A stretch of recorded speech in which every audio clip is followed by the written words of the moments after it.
संभल के बाद जौनपुर की अटाला मस्जिद का विवाद इलाहाबाद हाईकोर्ट पहुंचा। मस्जिद की जगह मंदिर होने के दावे के अदालत 9 दिसंबर को करेगी सुनवाई।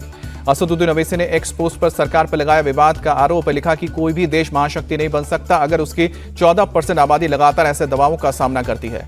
यूपी के मुजफ्फरनगर में रेलवे स्टेशन के सामने बनी एक मस्जिद विवादों के घेरे में शत्रु संपत्ति पर बनी मस्जिद को वक्फ की संपत्ति बताया गया।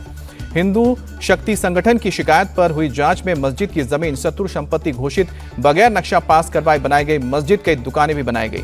यूपी कांग्रेस की अल्पसंख्यक प्रकोष्ठ का फैसला प्लेसेस ऑफ वर्शिप एक्ट को लेकर अभियान चलाएगी। 1 लाख लोग चीफ जस्टिस ऑफ इंडिया को पत्र लिखेंगे। चीफ जस्टिस ऑफ इंडिया से कई सवाल पूछे जाएंगे, जैसे पूजा स्थल अधिनियम अभी है या समाप्त हो गया है, अगर अस्तित्व में है तो उसकी अवमानना पर चुप क्यों है। पुलिस ने मौके पर पहुंचकर हालात को काबू में किया। इलाके में तनाव को देखते हुए भारी तादाद में पुलिस फोर्स तैनात की गई। पुलिस के मुताबिक किसी जुलूस की इजाजत नहीं ली गई थी। हालांकि स्थानीय लोगों का कहना है कि बरसों से राम विवाह के मौके पर जुलूस निकाले जाने की परंपरा है। पटना में बीपीएससी अभ्यर्थियों का बिहार लोक सेवा आयोग के बाहर प्रदर्शन जारी। सर्वर डाउन होने की वजह से फॉर्म नहीं भर पाए छात्रों को एक मौका देने की मांग। छात्रों के साथ प्रदर्शन में शामिल कोचिंग सेंटर संचालक खान सर को पुलिस ने रात भर हिरासत में रखा, सुबह में किए गए रहा। छात्रों के समर्थन में धरना स्थल पर आए पूर्णिया के सांसद पप्पू यादव नॉर्मलाइजेशन की प्रक्रिया का विरोध किया। छात्रों के प्रदर्शन पर बीपीएससी ने बयान जारी किया। कहा कि नॉर्मलाइजेशन का कोई प्रस्ताव था ही नहीं, कोचिंग संस्थाओं की तरफ से अफवाह फैलाई गई। महाराष्ट्र विधानसभा का विशेष सत्र आज से शुरू। नवनिर्वाचित विधायकों को दिलाई जाएगी शपथ। 9 दिसंबर तक विशेष सत्र चलेगा। बीजेपी विधायक कालिदास कोलंबर महाराष्ट्र विधानसभा के प्रोटेम स्पीकर किए गए नियुक्त। आज नवनिर्वाचित विधायकों को शपथ दिलाएंगे।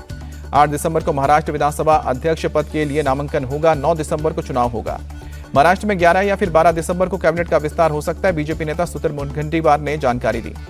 महाराष्ट्र की डिप्टी से अजित पवार को मिली दिल्ली की बेनामी ट्रिब्यूनल से बड़ी राहत। पवार की जब्त संपत्तियों को इनकम टैक्स से मुक्त किया गया। डिप्टी से अजित पवार के साथ उनकी पत्नी सुनेत्रा पवार और बेटे पार्थ पवार को भी इनकम टैक्स डिपार्टमेंट से मिली क्लीन चिट। 2021 में जब्त की गई थी संपत्ति। पीएम मोदी आज वैप्स कार्यकर्ता स्वर्ण महोत्सव करेंगे वर्चुअली संबोधित। केंद्रीय गृह मंत्री अमित शाह अहमदाबाद में कार्यक्रम के दौरान मौजूद रहेंगे। अहमदाबाद के नरेंद्र मोदी स्टेडियम में होगा स्वामीनारायण स्वर्ण महोत्सव का आयोजन। 1 लाख से ज्यादा सक्रिय कार्यकर्ता रहेंगे मौजूद। यूपी की योगी सरकार का बड़ा फैसला। प्रदेश के सभी सरकारी विभाग के कर्मचारियों पर अगले 6 महीने तक हड़ताल पर पाबंदी लगाई गई है। यूपी के सीएम योगी आदित्यनाथ आज वाराणसी में विहंगम योग संत समाज के शताब्दी समारोह में होंगे शामिल। वैदिक गुरुकुलम के नव विस्तार का उद्घाटन करेंगे। सीएम योगी शुक्रवार की शाम वाराणसी के दौरे पर भी जाएंगे। काशी विश्वनाथ और काल भैरव के मंदिर में की जाएगी पूजा अर्चना। सीएम योगी ने वाराणसी में चल रहे विकास कार्यों का भी निरीक्षण करेंगे। काशी विश्वनाथ मंदिर में 11 एलईडी स्क्रीन का भी अनावरण होगा। केंद्रीय कैबिनेट ने दिल्ली मेट्रो के चौथे फेज के तहत रिठाला नरेला कोंडली मेट्रो लाइन को दी है मंजूरी। करीब 26.5 किलोमीटर लंबी लाइन होगी। केंद्रीय मंत्री अश्विनी वैष्णव के मुताबिक नई मेट्रो लाइन से दिल्ली और हरियाणा को किया जाएगा कनेक्ट। दिल्ली में 10 और हरियाणा में 2 स्टेशन होंगे। अश्विनी वैष्णव के मुताबिक नई शिक्षा नीति के तहत कैबिनेट ने 85 सेंट्रल स्कूल और 88 नवोदय स्कूल खोले जाने की भी मंजूरी दी है। इसमें 8,232 करोड़ की लागत आएगी।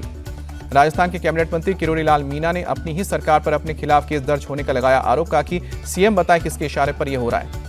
किरोड़ी लाल मीणा ने महेश नागर की सीआई कविता शर्मा पर लगाए गंभीर आरोप। कहा कि पुलिस जिस तरह से लोगों को प्रताड़ित करने का काम कर रही है, मैं वो नहीं होने दूंगा। किरोड़ी लाल मीणा के आरोप के बाद कांग्रेस नेता प्रताप सिंह खाचरियावास ने कसा तंज। कहा कि अब पोपाबाई का राज है। जब मंत्रियों की नहीं सुनी जा रही है तो जनता के साथ क्या होगा। हरियाणा पंजाब के शंभू बॉर्डर से दिल्ली कूच कर किसानों का प्रदर्शन थमा।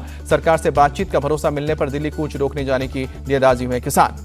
किसानों ने 1 दिन के लिए रोका है दिल्ली कूच आंदोलन। सरकार से बातचीत नहीं होने पर रविवार को दिल्ली के लिए फिर रवाना होंगे। अल्लू अर्जुन ने पुष्पा 2 के प्रीमियर में महिला की मौत पर वीडियो जारी करके दुख जताया है। पीड़ित परिवार के लिए 25 लाख की सहायता राशि का ऐलान किया है। बांग्लादेश में हिंदुओं के खिलाफ हो रहे अत्याचारों के विरोध में 10 दिसंबर को दिल्ली में बड़े मार्च की तैयारी। नागरिक समाज संगठन बांग्लादेश दूतावास तक प्रदर्शन करेगा। दिल्ली के 200 संगठन बांग्लादेश के खिलाफ मार्च में शामिल होंगे। इंटेलिजेंस ब्यूरो के पूर्व चीफ राजीव जैन समेत कई ब्यूरोक्रेट होंगे शामिल।